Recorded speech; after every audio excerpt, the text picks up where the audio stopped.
So as Paul said, my name is Josiah. I grew up in a rural church in a very small area, just happened to be in rural Africa, instead of rural Pennsylvania.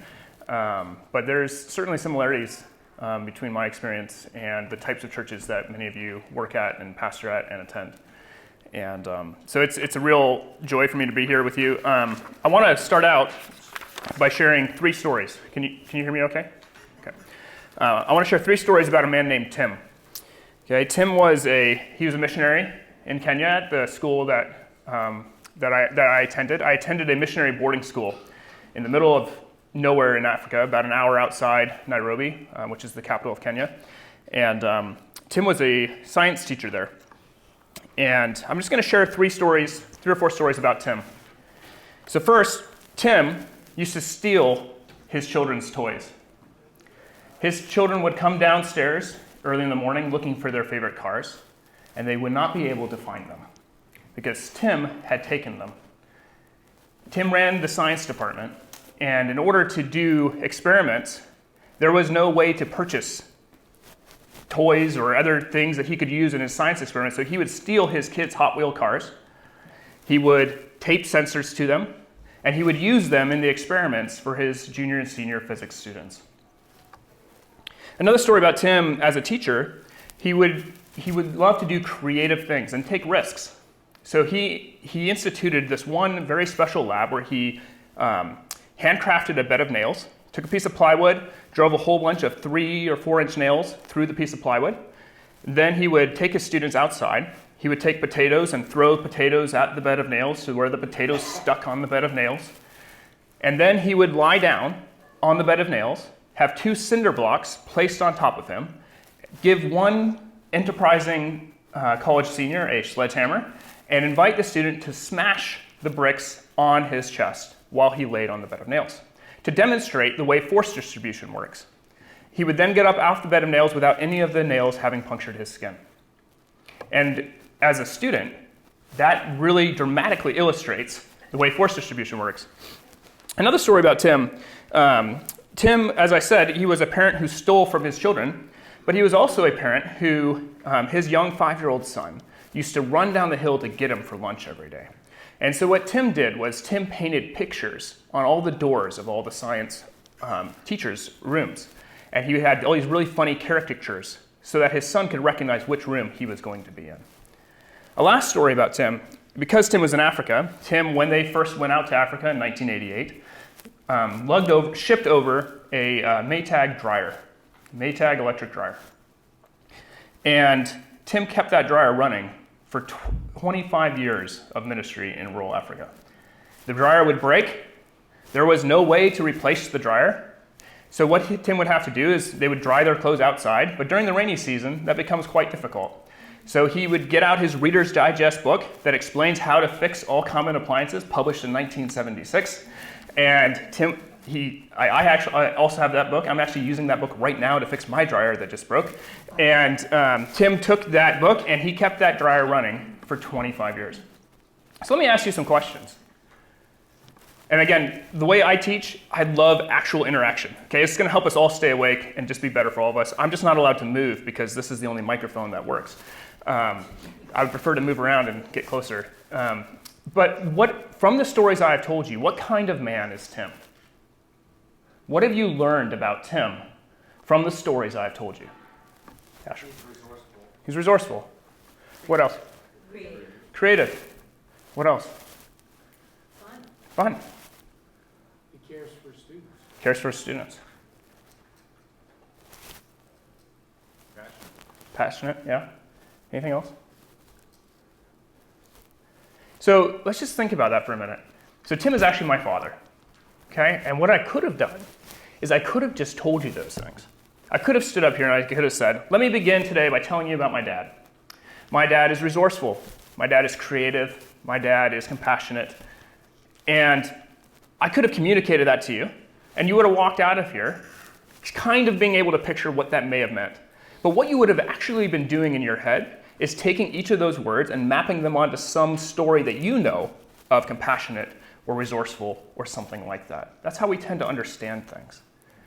And so what I've done for you by giving you these stories is I've done actually a lot more than I would have communicated by a simple proposition.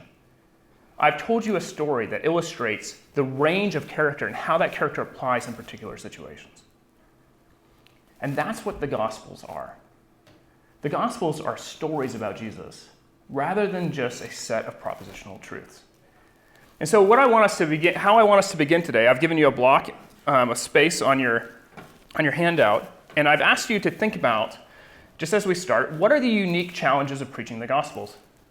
Unlike Chris spoke this morning about preaching Proverbs, which is a book that many of us have never preached all the way through. We may preach little snippets of it. And so when he's teaching on that, he's revealing a lot of new things. However, if anyone has been a pastor for a year or even 6 months, odds are they have preached at least one sermon from the Gospels. We tend to go to the Gospels all the time. At most holidays, we are preaching through the Gospel narratives. So they're common. So the way I'm going to teach today is I'm not going to be able to do what Chris did. I just want to ask us a series of questions to begin to help us reflect on ways that we can preach the Gospels in line with what they are. So let me begin just giving you a couple minutes. Talk with your neighbor, please. If you're all by yourself, it may help to move to where you can talk to a neighbor. And just discuss what are some of the challenges of preaching the Gospels. Okay, and I'll call us back together in about 3 minutes. All right, I'm going to shift the conversation from our little groups to kind of a big group, right? And then we're going to do this a couple times, so you will get more time to talk to your wonderful neighbors. So if you could just speak loudly, and I'll try to, we're on video, so I'll repeat what you say to be on video. But if you could a couple people could share, what are some challenges that you've run into about preaching the Gospels? What are some things that make the Gospels unique as a book that you preach through compared to like Paul or Proverbs or something else?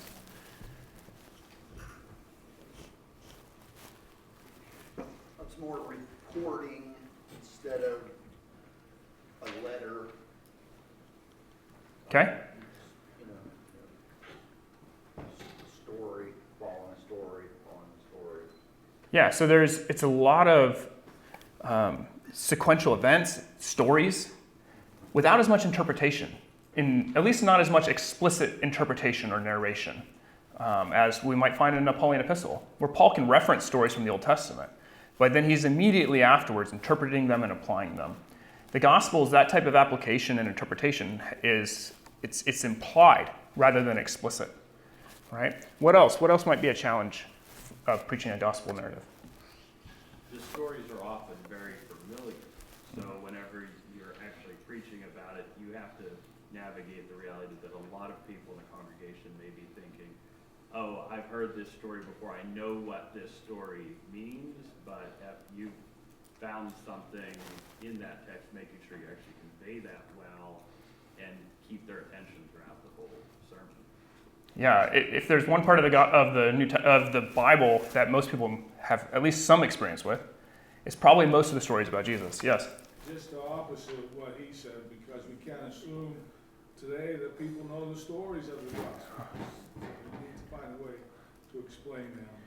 Yeah, and both of those are true at the same time. They are. Right? You can have in a given congregation people who have heard all these stories over and over and over again and feel like they know everything there is to know about them. And then you can have somebody who's never heard them once. And it's very challenging. I run into that same challenge in my classrooms, where a lot of students come in and they think that they know everything there is to know about the Bible. And then there's students, and so you would challenge them in a particular way, but you're also running into students who know very, very little. And you can't take them into the deep end of the pool right at the beginning, right? Any other challenges? Yeah, Asher? Cultural differences, historical differences. Okay. Yeah, because just like my story about Tim, I had to tell you that this was in Africa. That's why he had to fix his dryer and couldn't just run down to Home Depot and buy another dryer, right? I had to tell you that there were doors that he was allowed to paint on because it was a missionary boarding school. Because if he was at the local public school painting pictures on the doors, he'd probably get fired, right? There's some cultural differences there. Yeah. Does anyone else? Yeah, I was going to say the temptation to see certain things as like prescriptive when they might be more just describing something that happened, and temptation to say, oh, well, because it says that, we need to do it today. Yeah, and that's the challenge of implied application and implied interpretation, right? Because the Gospels are not as explicit, because you have to infer things, that's a real challenge. It's a real challenge to know what is applicable at all times and all places. Whereas I don't think we're all called to have to walk by the sea all the time, even though Jesus did that an awful lot, right?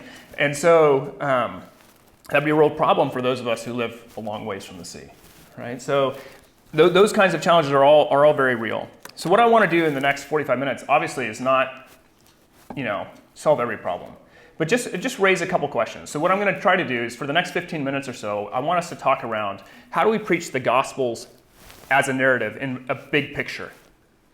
And then we'll use the last 30 minutes or so of a case study of how do we preach individual narratives within the Gospels. Okay, so we're going to try to hit both of those things. So first, thinking about how do we preach the Gospels as a narrative. So like Chris, I'm going to give you 3 guideposts. Okay, and again, these aren't rules, and I have not preached as much as most of you in here. So I am very aware of that, and I am not trying to tell you how to do things you already know how to do.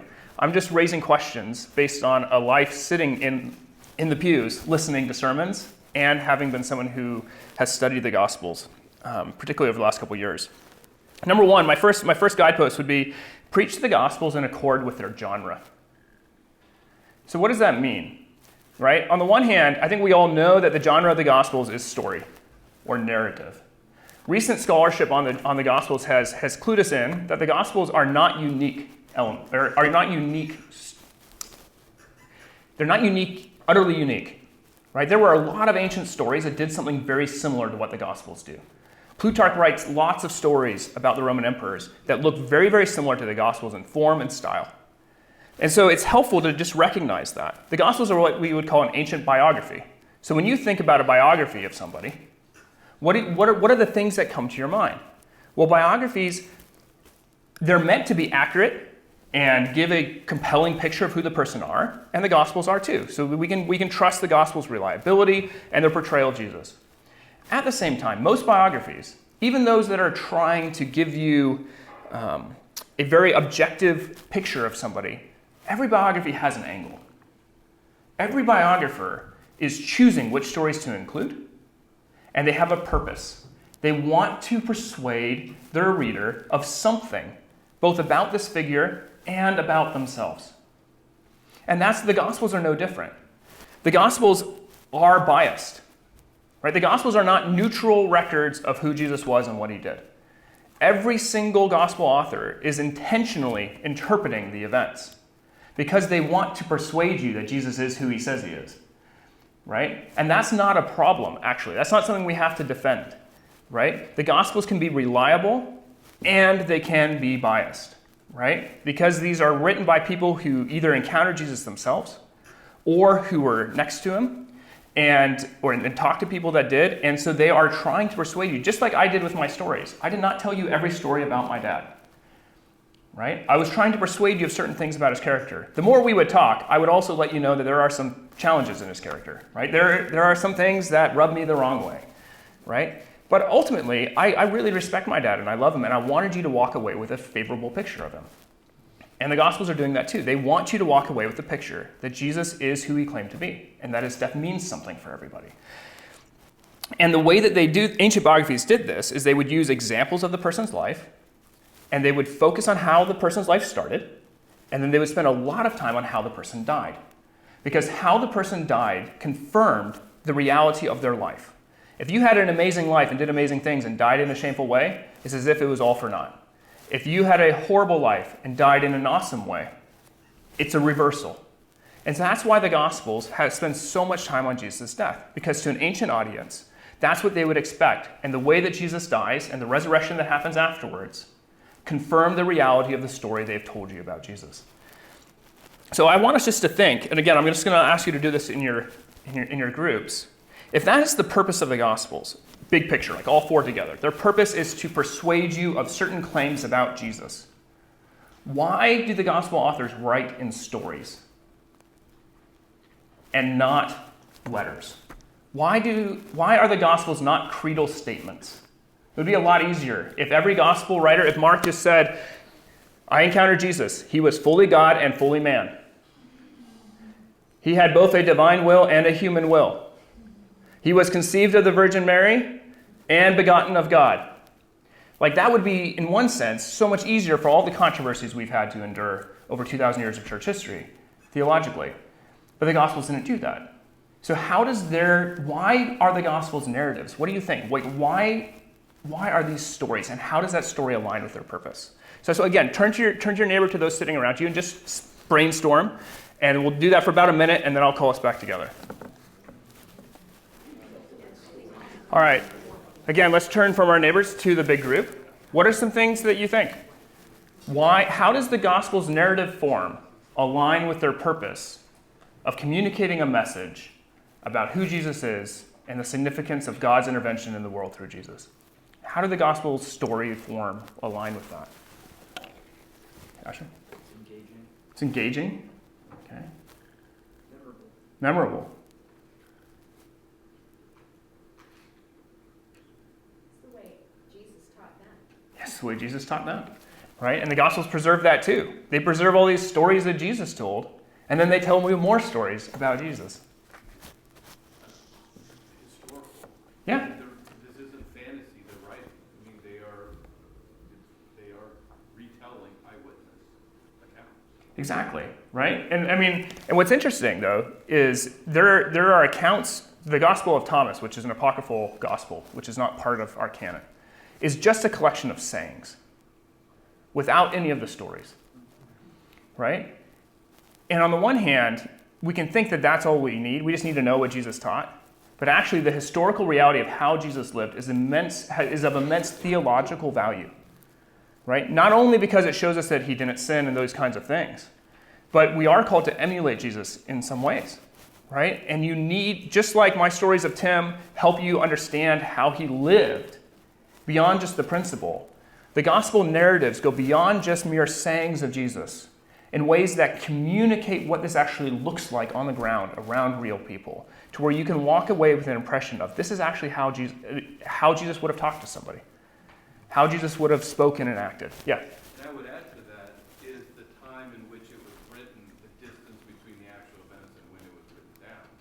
And I think that it was written down relatively early.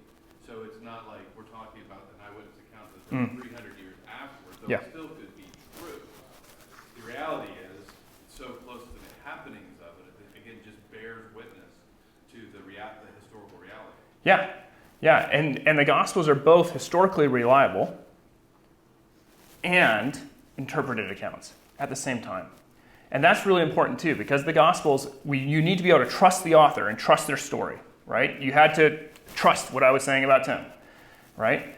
And the Gospels are trying to communicate something. And so that means you need to pay attention not only to what they say about Jesus, but what it all means.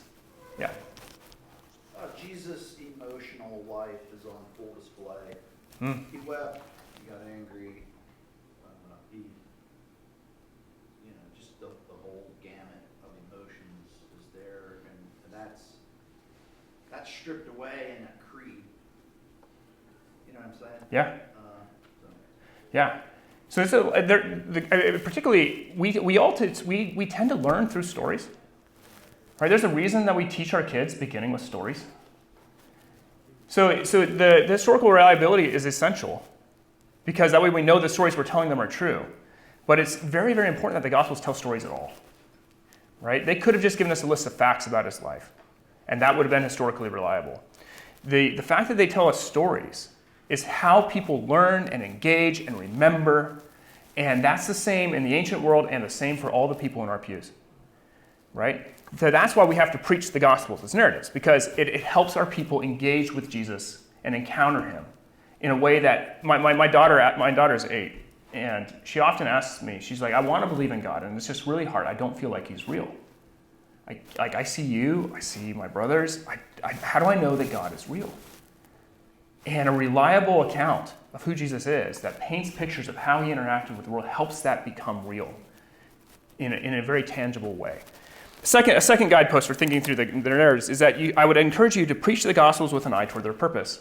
And what that means is not the big purpose, but it's both the big purpose we were just talking about, but also the individual purposes. It is very striking that if you just look at the beginning and the end of every Gospel, they are remarkably different. Right? So what I've given you is I've just given you the verses, the beginnings and ends of all these Gospels here. Mark begins with the book of the genealogy of Jesus Christ, the son of David, the son of Abraham. Or sorry, that's Matthew. I'm starting with Matthew. Matthew begins with the book of the genealogy of Jesus Christ, the son of David, the son of Abraham.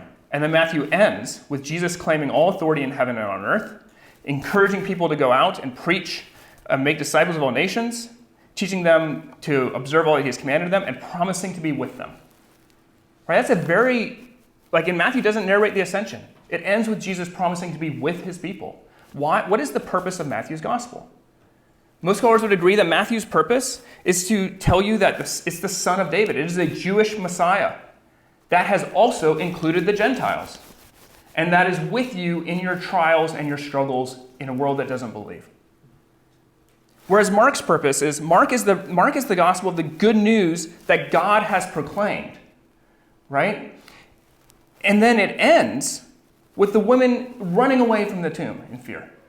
So Mark both has this, it begins with this proclamation of the Son of God, of who Jesus is, and we're going to use an example from Mark in a little bit just to see how clearly Mark shows you that it is a gospel about who Jesus is, and then calling you to a life of discipleship in response. Whereas Luke, it's rather different. Luke begins by saying, "Inasmuch as many have undertaken to compile a narrative of the things that have been accomplished among us, just as those who from the beginning were eyewitnesses and ministers of the word have delivered them, it seemed good to me also, having followed all things closely for some time past, to write an orderly account for you, most excellent Theophilus, that you may have certainty concerning the things you have been taught." So Luke's primary purpose is to give his people certainty of what the Christian doctrines are, of who Jesus is, and then Luke ends with talking about how the disciples were full of joy and worshiping. So Luke envisions his narrative as accomplishing that, as bringing people certainty about who Jesus is that enables them to have a life of joyful discipleship. And obviously a lot more can be said about what each of these Gospels do, right? John, on the other hand, begins with a very elevated view of Jesus. It begins with Jesus pre-existent before the creation of the world, and then explicitly states its purpose, that all these things are written that you may believe that Jesus is the Christ, the Son of God, and that by believing you may have life in his name. So John's purpose is to show you the glory of Jesus in a way that is both going to lead some people to believe and some people not to believe. On the back side of your handout on page 2, I've given you a quote from Mary Ann May Thompson, who teaches at Fuller Seminary, that I think is helpful to reflect on. She says, "John thus provides the starkest instance of what a gospel is. A gospel is the narrative account of God's encounter with humankind through the life, death, and resurrection of Jesus of Nazareth. The framing of that narrative is therefore inescapably a form of theological argument that invites response. John's gospel shows us what a gospel is by showing us what a gospel does. It presents an interpreted account of God's encounter with humankind through Jesus and narrates how that embodied encounter engenders both belief and unbelief." I did my dissertation on John, and when you read through the Gospel of John, what is striking is that in almost every time Jesus opens his mouth, there is some kind of dramatic argument that some people believe at the end and some people don't believe at the end. Jesus doesn't teach in parables in the Gospel of John.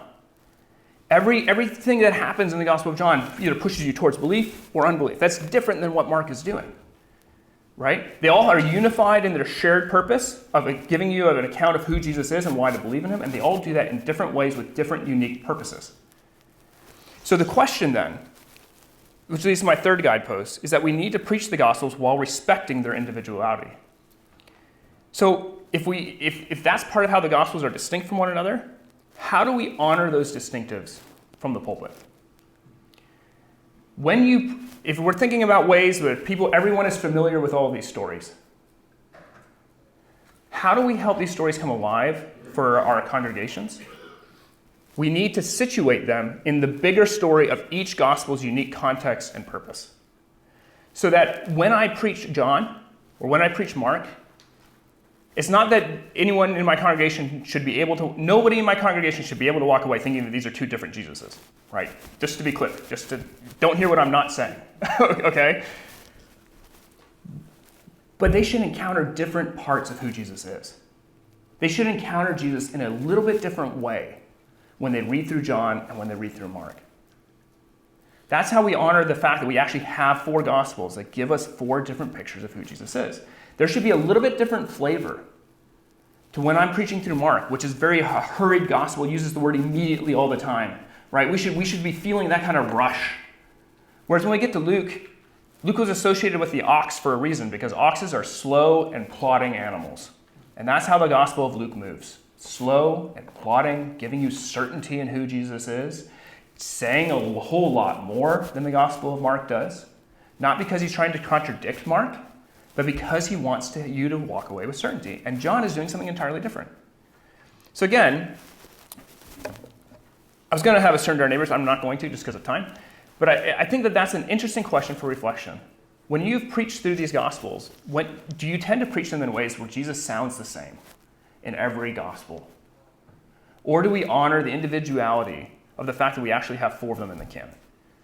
And what does that mean? What does that look like? So to help us kind of think through that, I want us to turn to thinking about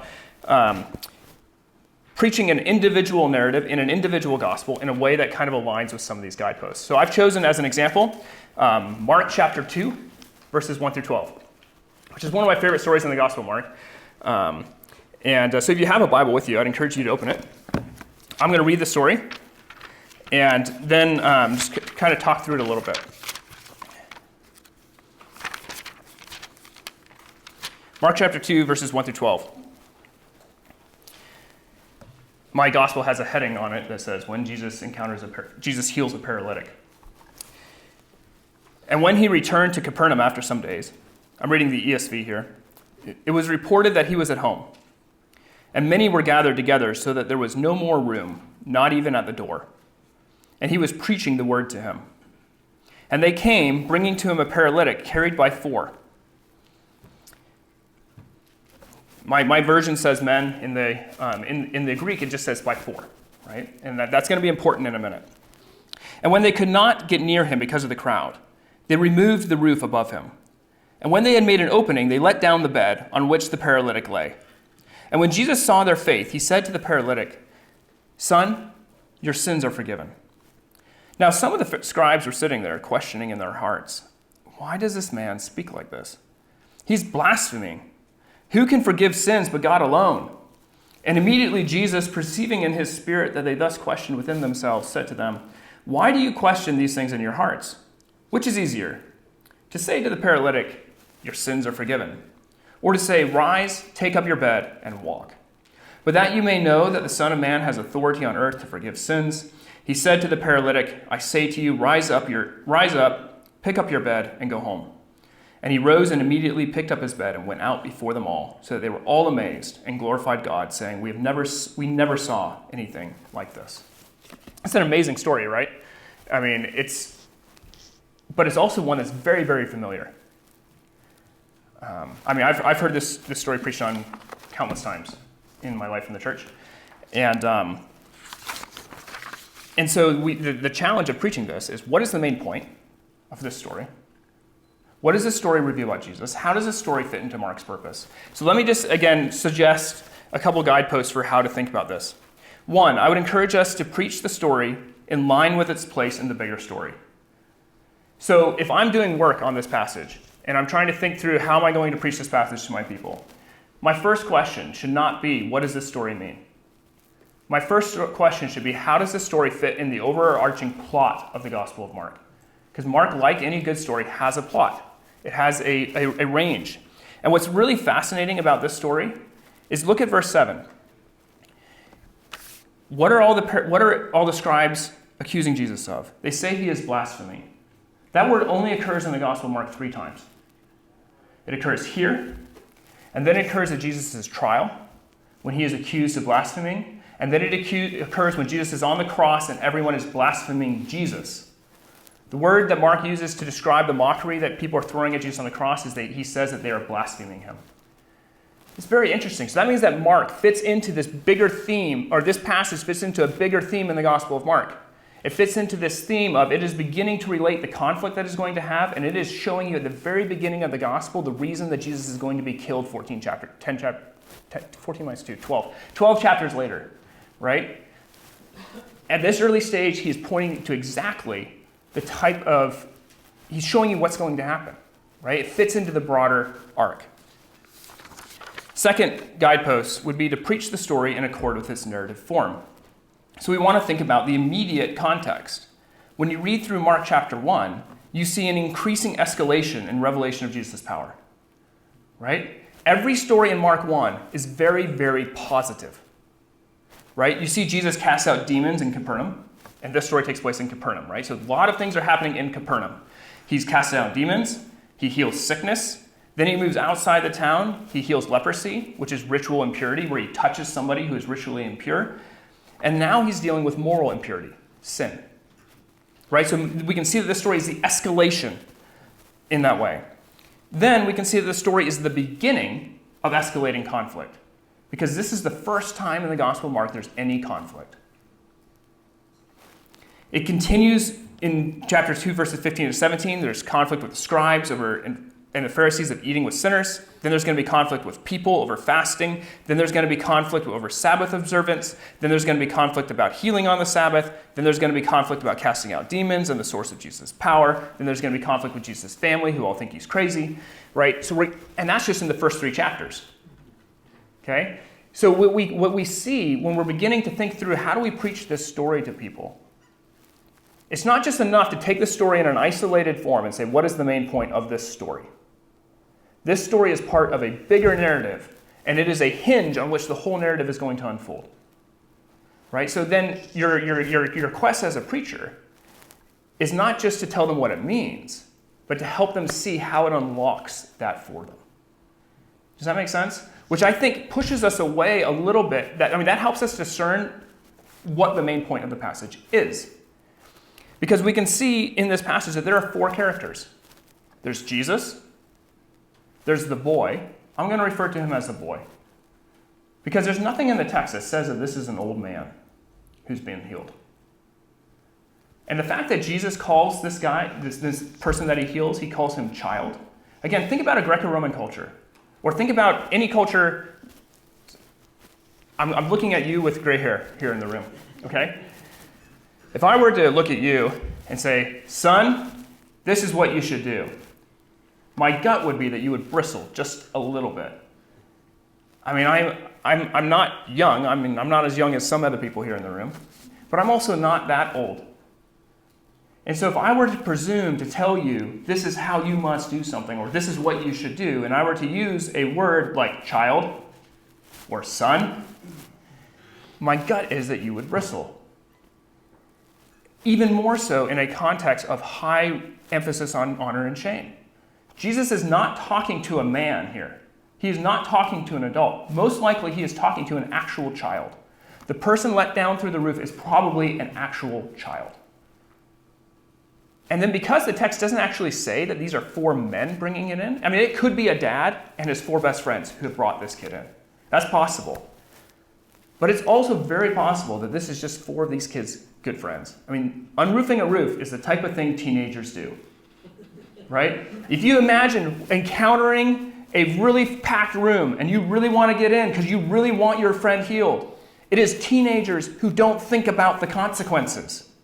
It is a teenager who's going to climb up on the roof and start digging to let their friend down, right? Anyway, that's a side note. We'll come back to that in a minute. And then the 4th character in the story is the scribes that Jesus is arguing with, which leads us to the fact of how is the story broken up? Well, there's 2 scenes. There's scene number 1, right, which goes through verse 5, where the room is full. Everyone's excited to see what Jesus is going to do. There's no room. And then the roof starts falling apart, and this child comes down through the roof, and Jesus says to him, son, your sins are forgiven. And then there's a switch, right? There should be a paragraph break in our Bibles. There's a switch right there in verse 6. Now, some of the scribes are sitting. So it's switching from the events to what's happened, right? So when you're preaching, you have a choice here. Where do you put the emphasis? Do you put the emphasis on the first scene, where this story is all about the faith? This story is about radical faith, about how the friends had such amazing faith to find Jesus. Or is this story primarily about the second scene, right? About how the scribes respond when Jesus is something that they're not expecting him to be.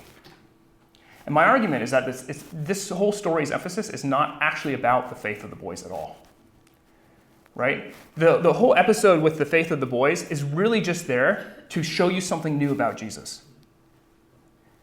And it's the second scene that is where our emphasis has to fall as preachers. And I know that because of what this scene does in the bigger context, right? This scene in the bigger context is where there's a culmination of Jesus' power, right? Which culminates in him healing moral impurity, forgiving sin. And then it's the pivot to all the conflict. So if I want to bring that out for my people, I can't make my primary point when I'm preaching this passage be about the boy, this is what radical faith looks like. The point is, what do I do when Jesus is not who I expect him to be? Why do I object to Jesus? And it's about the types of objections that the scribes are having here when they see Jesus become something that they don't think that he is.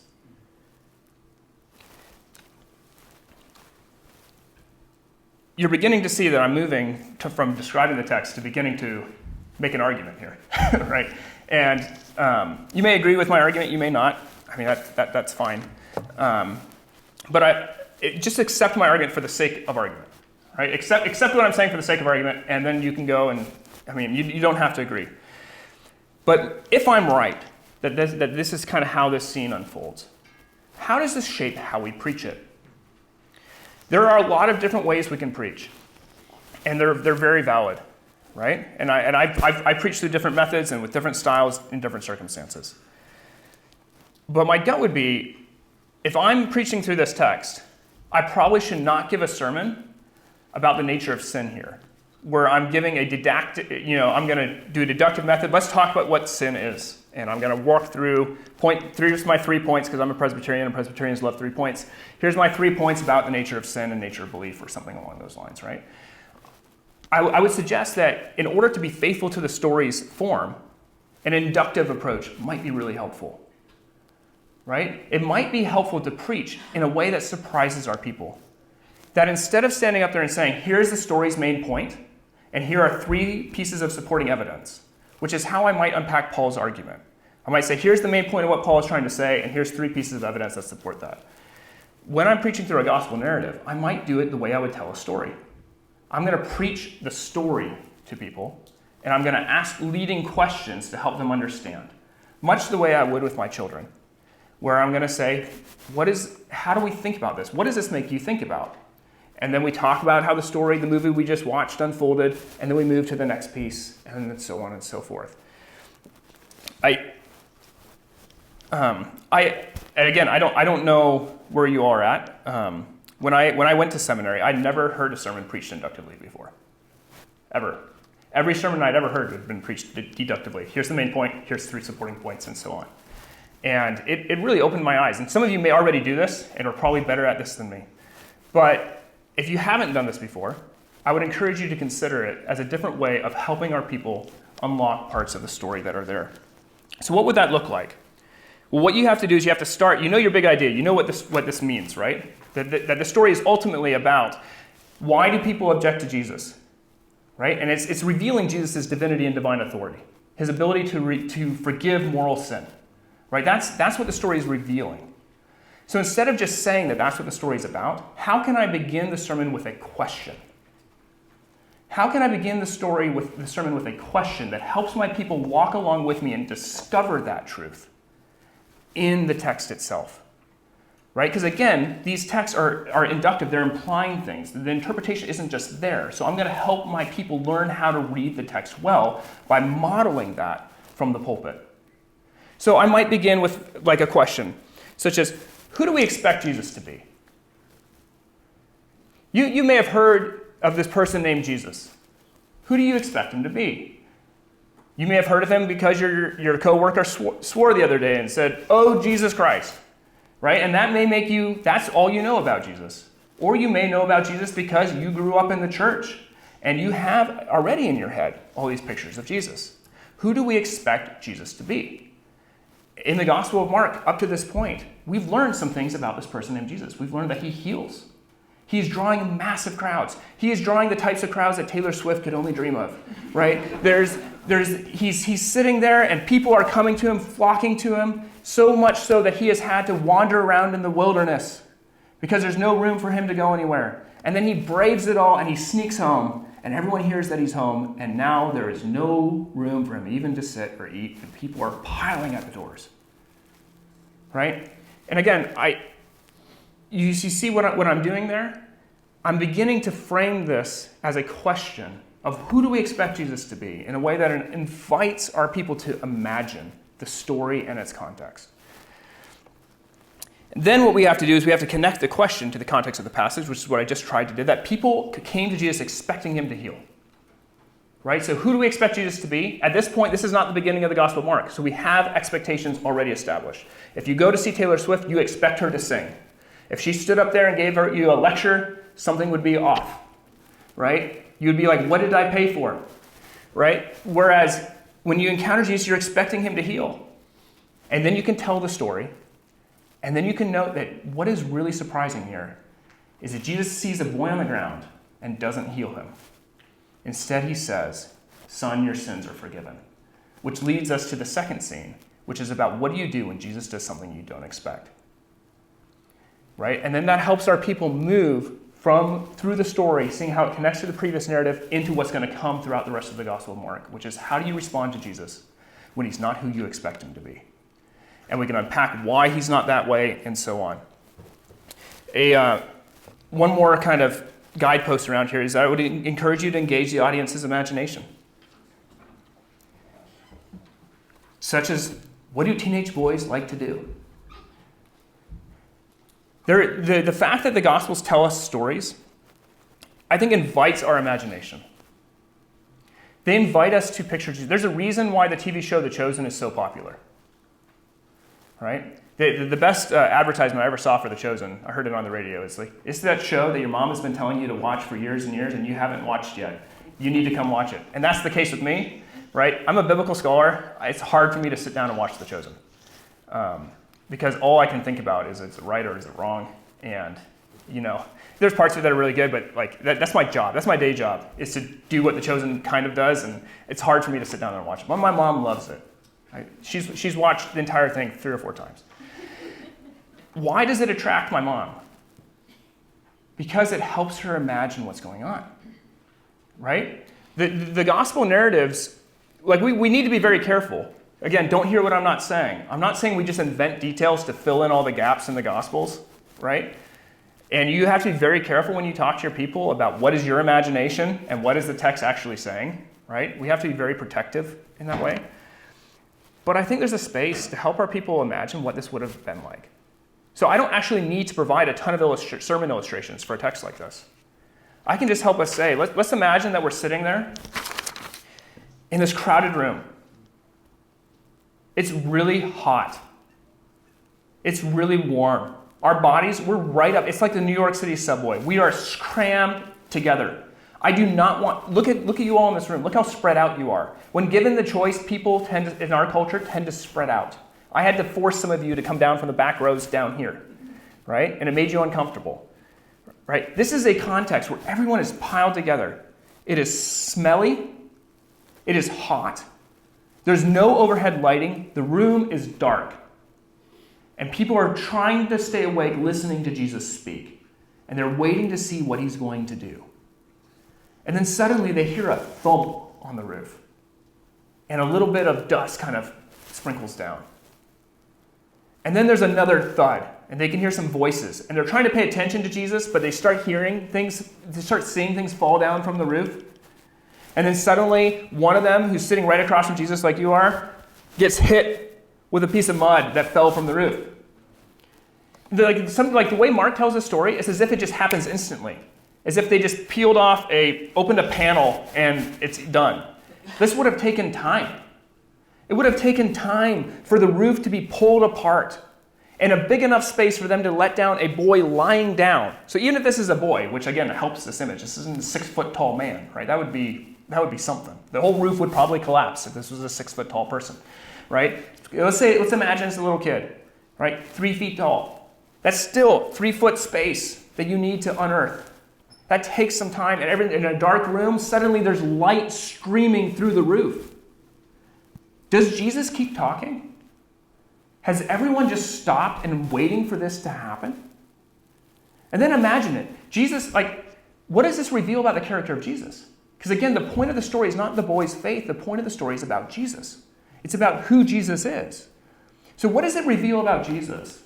That Jesus, when sitting there and having his teaching disrupted by a bunch of teenage hooligans, doesn't just tell them off. He's amazed at their faith. What does that tell? Jesus is much more patient than me. If my kids did this, right, I would have a hard time being patient. Jesus is sitting there, and he's the picture that Mark paints and implies is of a remarkably calm Jesus. And he does it by not saying that Jesus did anything else. It's an argument from silence, but it's a valid argument. That Jesus is sitting there, watching all this happen. And instead of yelling at the boys, he says, "Son, your sins are forgiven." In a world that tends to connect physical deformity to moral deformity. Right? We know that that's the world we know that that's the way the world operates. We know that's still the way the world operates in a lot of places. When bad things happen, we tend to want to blame God or someone else. If you can't blame God, then you got to blame the person. This is your fault. And so Jesus, Mark doesn't need to record all those details to give you that picture of Jesus. That Jesus is someone who looks at the situation, and it's not a comment on whether or not the boy actually did sin. It's just a comment that Jesus has recognized that the healing this boy needs is to be restored, not just physically, but to the whole community, so nobody any longer thinks that the boy has done anything wrong. It is a full, complete healing, right? And then there's all the implications of what does that mean about who Jesus is and his power and his divine power that you unpack when you hit the second scene. And I think if we can find ways to preach a gospel narrative like that, right, that connects, that unpacks that narrative in a way that generates our imagination for our people, leads them through those conclusions, and then connects it to the broader arc and the purpose of that gospel, it helps the gospels come alive in a powerful way for our people. And again, just as a reminder, because I'm the young son, right? I'm the young kid here, and many of you have been doing this for so much longer than I have. And so if you have questions or objections or points that would help me think about how I do this better, because I'm just sharing how I've done it and what I found helpful as I study the Gospels and their narratives, I would really appreciate that, and I would invite that because it would help all of us. That's the purpose of this conference, which I love so much, is that we all grow in our ability to care for God's sheep, and we do that together. And so thank you for your time and attention, and I'll let you go.